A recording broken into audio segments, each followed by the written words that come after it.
This next video is on displaying objects. And I'm going to use a sphere to go through the different display modes. To get to different display modes, you can go up to the top of the viewport to display, to this menu. We have the Gouraud shading, which is the shading we're using right now, just your basic, it shows your basic colors. The Gouraud shading with lines, this helps you see the construction of the mesh as well as the shading. If we go to lines, that's just your wireframe, so you can see through the object if you need to. And then there is the hidden line, which is similar to lines, but the edges are not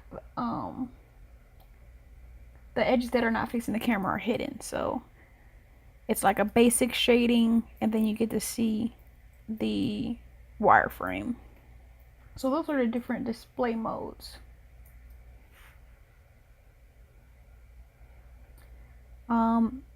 If we go over to the object manager, you can click on and click off your object to make it visible or not visible.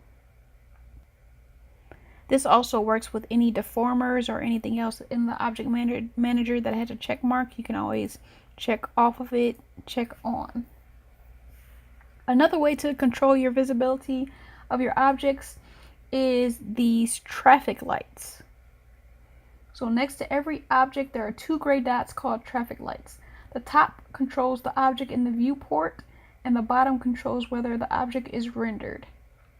Gray is default.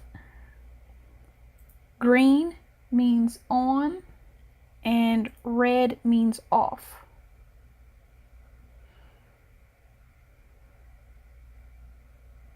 So I'm going to create a couple more objects.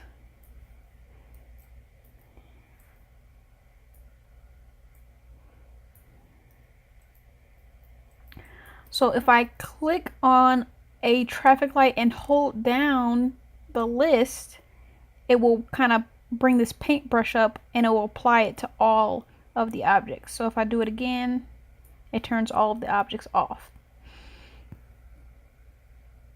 So again, the first traffic light is to whether you can see it in the viewport or not. Now if we render, which the shortcut for that is Control R, you can still see the objects being rendered. So if you don't want them to be rendered, make sure you go to this second traffic light. Oops. And if you render, they're not visible.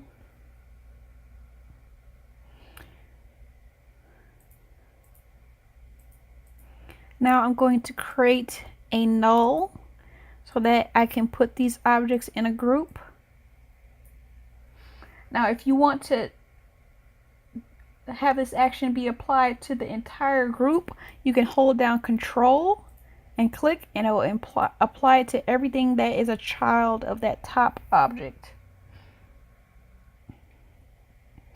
Holding down Shift will reverse the order of the colors. So if I click normally, it's gray, green, red. But if I hold down Shift, I can go back to green, go back to gray. If I hold down Alt, it will affect both the viewport and the rendered traffic light. And then if I do Control Alt, it will affect both for all of the children as well. And that's the basics of displaying objects.